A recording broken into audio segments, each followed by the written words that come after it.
Sexual reproduction and sexual, ये तो भाई आएगा ही आएगा क्योंकि हर एग्जाम में ही पूछते हैं यार।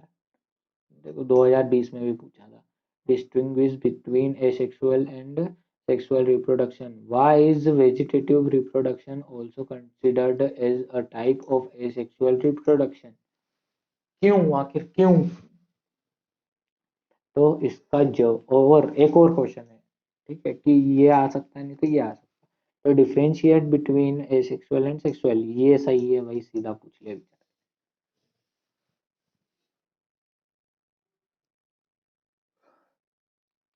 Only one parent involve asexual में वन पेरेंट इन्वॉल्व, और सेक्सुअल रिप्रोडक्शन में दो parent involve, or in some bisexual organisms both gametes are produced by a same body।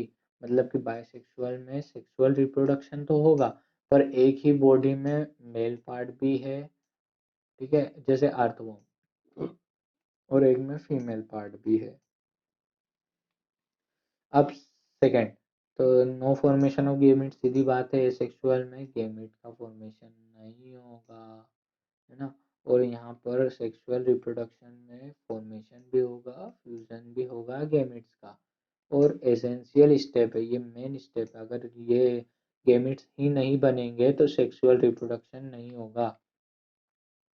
Third question, it involves only mitotic division, है ना, involves इन mitotic, मतलब कि N से और एन बनेंगे, दो दो एन बन जाएंगे, और इसमें मियोसिस होगा, interval part, sexual reproduction in addition of. अब और इसमें सेक्सुअल रिप्रोडक्शन में क्या होगा कि कभी 2n से एन बनेगा, मियोसिस हो जाएगा, एन एन, या फिर 2n अगर प्रेजेंट होगा, एग्जांपल ले रहा हूँ कि 2n प्रेजेंट होगा तो 2n बनेगा, ठीक है, 2n बनेगा, ये बनेगा मियोसिस से, ये बनेगा माइटोसिस से। तो फोर्थ फोर्थ है genetic variation are not produced. अब जेनेटिक वेरिएशंस नहीं पाएंगे क्योंकि सिंगल पेरेंट इन्वॉल्व होता है, और इसमें जेनेटिक वेरिएशंस आएंगे क्योंकि इसमें टू पेरेंट्स इन्वॉल्व होते हैं, और रैंडम फ्यूजन ऑफ गैमेट, मतलब कि मेल भी बन सकता है ऑफस्प्रिंग, फीमेल भी बन सकता है, लड़का होगा या लड़की होगी, मुबारक हो आपको लड़की हुई है। Progeny is morphologically and genetically similar to parent and to themselves।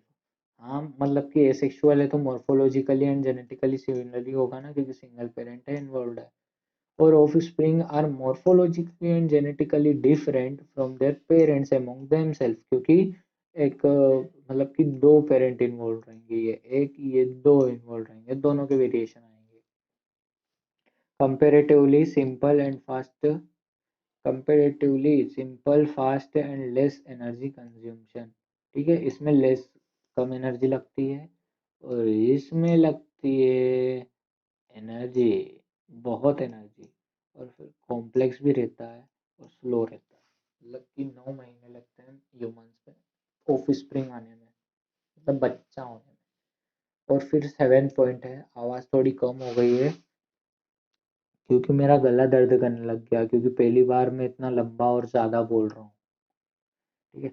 हाँ, तो 7th पॉइंट है कि it plays no role in organic evolution, तो sexual reproduction always significant role in organic evolution through creation of variation.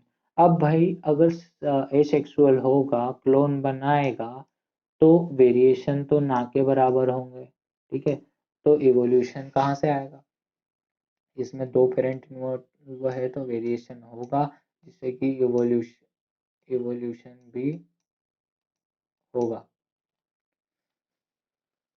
हाँ, अब 8th point है, reproductive units are parts of body और birds etcetera, ठीक है, मतलब कि जैसे प्लांट में ना यहाँ से ये निकल सकता है ऑफ स्प्रिंग, तो यहाँ से उगना चालू कर देगा, और जो पोटैटो रहता है उसमें ये जमीन है, ठीक है, ये पोटैटो इसके अंदर है, और इसमें राइजोम लगे हुए हैं, राइजोम लगे हुए हैं, है ना, ये ऊपर कुछ फूल पत्तियां होगी क्योंकि फोटोसिंथेसिस करके उसको फूड भी तो लेना है, तो इसमें क्या कौन सा पार्ट ये हो जाएगा रिप्रोडक्टिव यूनिट, यहाँ पे हो जाएगा रूट्स रिप्रोडक्टिव यूनिट हो जाएगा, क्योंकि यहाँ से बर्ड्स निकल रही है अलग अलग, जो कि और उगेगी, आलू को और उगाने में मदद करेगी।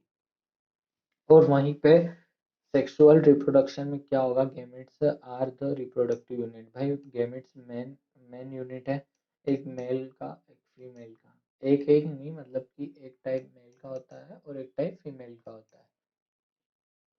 अब एग्जाम्पल क्या है एसेक्सुअल के, एल्गी, फंगी, फंजाई या फंगी कुछ भी बोल लो, most of the plants and lower invertebrate animals.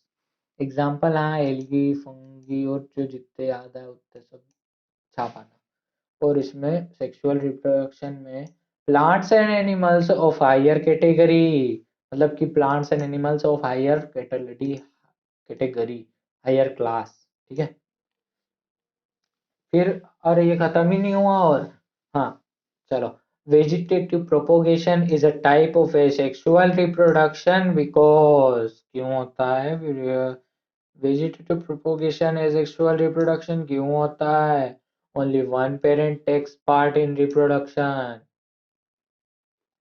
Only one parent takes part in reproduction, सही है ना। There is no gametogenesis, fusion of gamete, reduction, division does not take place asexual है तो ये सब नहीं होगा, सही है।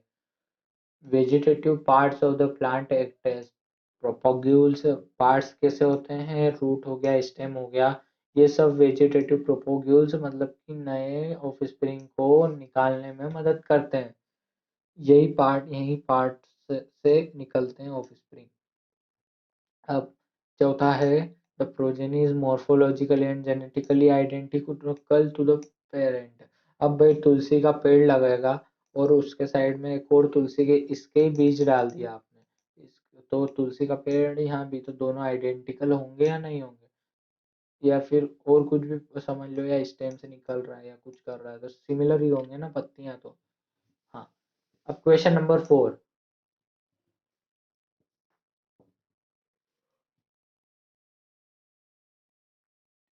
define external fertilization, mention its disadvantages. Define external fertilization. External fertilization, fusion of male and female gamete is called fertilization, सीधी सी बात है भाई। Fertilization takes place outside the body of an organism referred as external fertilization। ठीक है, जो बाहर की side होता है मतलब कि बॉडी से बाहर होगा अगर फर्टिलाइजेशन, तो उसे हम अभी एग्जांपल के थ्रू समझा दूंगा मैं, तो उसे हम एक्सटर्नल फर्टिलाइजेशन बोलते हैं। इसका मतलब कि जो गेमेट होते हैं एक्सटर्नल, मतलब कि वो वाटर के थ्रू हो सकते हैं, हाँ भाई वाटर के थ्रू होते हैं, क्योंकि मेंढक डेडर ऑन ऐसी करती है, इनका लार्वा कुएं में देखने के लिए मिल जाएगा, ऐसे चिपके हुए रहते हैं कुछ में, वो गोल गोल रहते हैं वो। External fertilization found in aquatic algae, ठीक है, एक्वाटिक एल्गी में भी फाउंड किया जाता है, और एनिमल्स और vertebrate classes, fishes and amphibia, amphibia में आ गया ना अपना मेंढक, फेमस हो गया है वो भी, also exhibit external fertilization. These animals firstly the female partner lays egg, ठीक है, ये मेंढक है और ये मेंढकी है, मेंढकी है ना, ये पहले अपने अंडे छोड़ेगी, यहाँ पे अंडे छोड़ेगी है ना, और फिर ये number of eggs in water, and simultaneously just after it male partner releases large number of sperms। अब ये बरखुरदार छोड़ेंगे ये स्पर्म्स, स्पर्म हाँ स्पर्म, ये एक सेल पे चिपक जाएगी और यहाँ पे लार्वा बन जाएंगे, यहाँ पे ऐसे लार्वा बन जाएंगे बहुत सारे। अब इसमें क्या पूछा है कि मेंशन इट्स डिसएडवांटेज भी, तो डिसएडवांटेज क्या होते हैं कि फर्टिलाइजेशन रेंडम प्रोसेस है, ठीक है, कि ये स्पर्म यहाँ इससे कि ये स्पर्म इससे मिलेगा भी कि नहीं, कि ये सब पास से गुजर के चले जाएगा, क्या गारंटी, रेंडम है वो तो, कि गलती से टच हो गया ये गलती से तो हो जाएंगे फ्यूज, गलती से नहीं होंगे मतलब ऐसा probability. Process both male and female animals have produce large number, मतलब कि इनको अगर ऐसा मिलवाना है तो इनको लार्ज नंबर में बहुत सारे करने पड़ेंगे, जिसमें से कि अब इतने बना है, इसमें से सिर्फ थोड़े ही बने, एक ही मान लो, भले से ऐसा एक ही मान लो, तो बहुत सारे छोड़ेंगे तब एक बनेंगे, ये डिसएडवांटेज है to ensure fusion of least some gametes. अब सेकंड है, this is no provision of safety of gametes. Many of gametes are destroyed because of adverse environment. अब भाई ये पानी में है, ठीक है, ये पानी में है।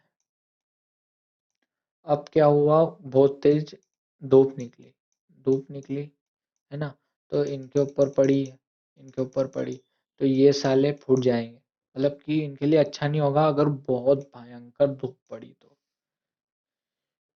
या फिर ठंड भी बोल सकते हो, ठंड भी पड़ सकती है, ऐसा कुछ बनते हैं ना ठंड का, ये ऐसा कुछ, ये ठंड भी पड़ सकती है इसमें। तो condition very high, very low temperature, presence of chemical, अब इसमें केमिकल कोई दारू मिला के चले जाएगा तो भी उनको नुकसान है, क्योंकि बच्चे बेवड़े पैदा होंगे फिर, ऐसा कुछ नहीं है, ये इनको अफेक्ट करेगा फिर।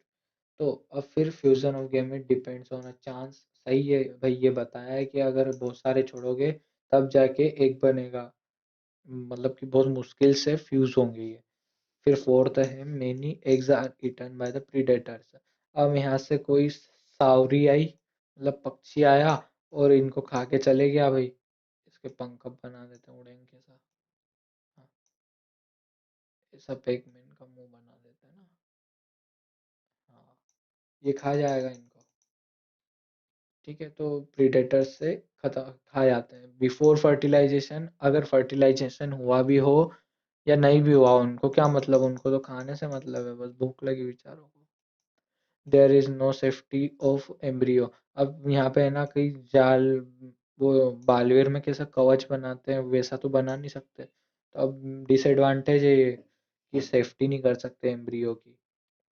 As a result, the rate of survival is very poor in organism showing external fertilization। भाई इसमें बोल रहा है कि बहुत पुअर, मतलब कि सर्वाइवल रेट रहता है। बाकी मेंढक, मेंढके देख रहे हो तुम बारिश में, अगर ये पुअर नहीं होता, ये अगर अमीर होता, ये रिच होता, तो सोचो फिर मेंढके कैसी मिलती, खाट के नीचे मेंढक, तकिए के नीचे मेंढक, मोबाइल के ऊपर मेंढक, पता नहीं कहाँ कहाँ मेंढक। चलो उनको छोड़ो, अपन आते हैं क्वेश्चन नंबर 5 पे। और exam explain why are meiosis and gametogenesis always interlinked. Meiosis और गेमेटोजेनेसिस क्यों इंटरलिंक होते हैं, आपको मैं हिंदी में समझा दूंगा, पहले ये इसका पढ़ लेता हूँ, ठीक है। तो meiosis or reduction, division and gametogenesis are two essential steps of sexual reproduction, ठीक है, two essential steps, meiosis भी और gametogenesis भी। क्यों, ये आगे आएगा।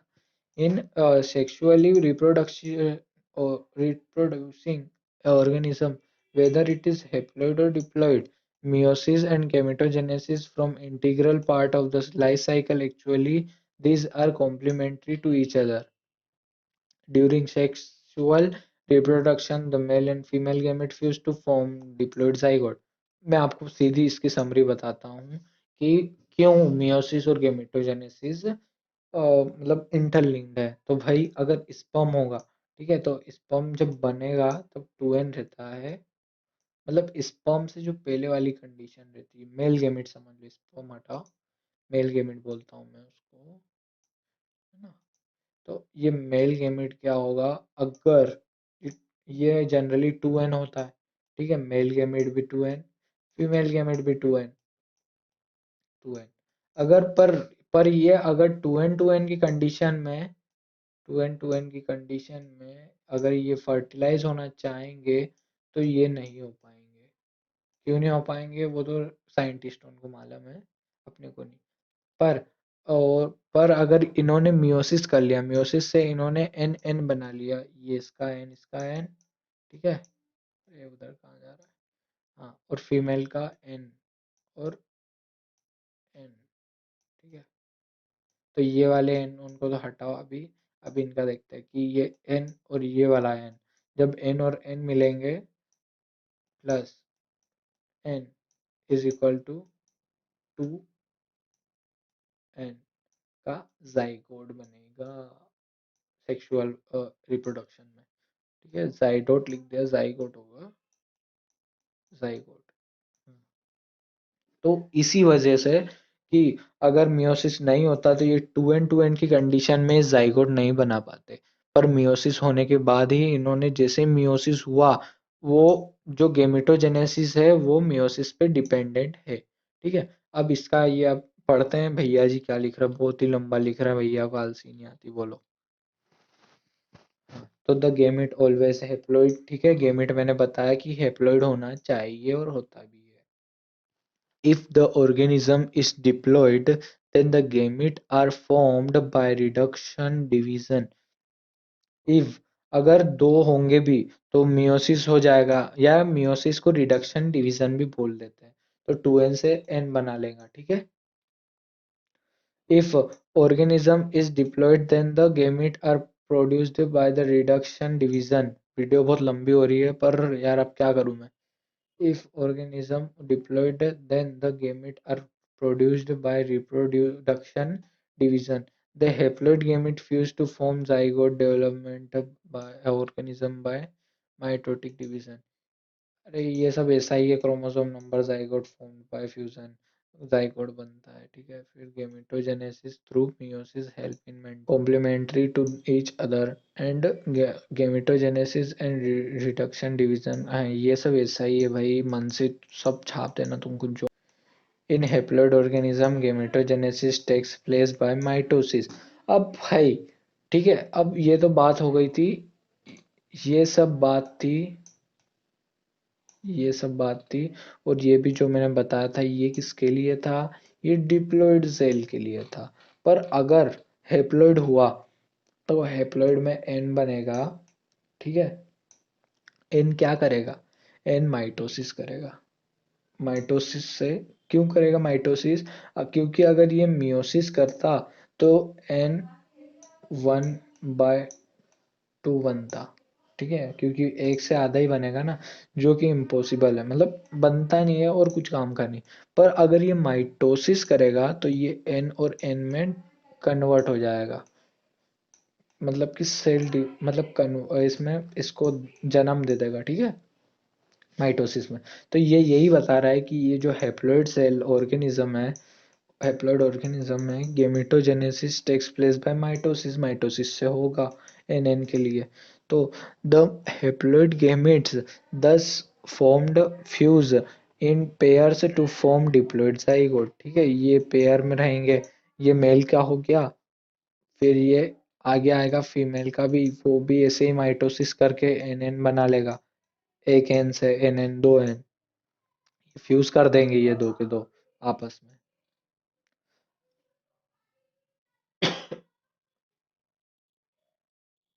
Organism meiosis is zygotic. The reduction division in zygote reduces the chromosome number to half, make it equal to chromosome number of haploid organism। हटाओ यार, ये आपको साइकिल से पूरा का पूरा समझ में आ जाएगा।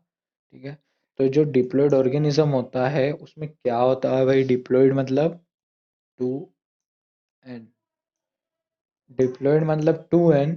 तो 2n को अगर n में कन्वर्ट करना है तो ये मियोसिस होगा। ठीक है, मियोसिस से फिर ये गेमीड बनेगा, है ना, और इसमें क्या होगा, मियोसिस होगा और ये गेमीट बनेगा। ये मेल का गेमीट है, ये फीमेल का, या फिर ये मेल का है ये फीमेल का, यार मैं कंफ्यूज होता हूँ इनमें, देख लेना आपने। पर गेमीट बनते हैं, ये फीमेल का ऑर्गेनिज्म मान लो और ये मेल का शायद, क्योंकि ये साइन मेरे को ढंग से पता नहीं है कि ये किनको बोलते हैं, वो देख लेना। तो ठीक है, अब ये जब फ्यूज करेंगे दोनों तो तब फर्टिलाइजेशन होगा और जाइगोट बनेगा। तो ये 2n की कंडीशन में वापस से आ जाएगा, क्योंकि ये हेप्लॉइड होते हैं, ये गेमिट एन एन की कंडीशन में। ये था 2n वाला कंडीशन वाला। ठीक है, कि इसमें 2n में मियोसिस होगा, फिर गेमिट n बनेगा और फिर 2n बनेगा। पर अब हेप्लॉइड की बारी है, मतलब कि सिंगल n गेमेटोजेनेसिस गेमेटोजेनेसिस में क्या होगा कि माइटोसिस बनाएगा, मतलब कि ये गेमेट बनेगा माइटोसिस करके, ताकि एन टू पहले है ना, एन एन दो एन एन में कन्वर्ट हो जाएगा और गेमेट, फिर गेमेट बनाएगा। ऐसा ही सेम टू सेम मेल या फीमेल इसमें भी होगा, अपोजिट में, अपोजिट सेक्स में। और फिर ये दोनों के दोनों मिल के फर्टिलाइजेशन करेंगे, फिर जाइगोट बनाएंगे, फिर टू एन कर देंगे।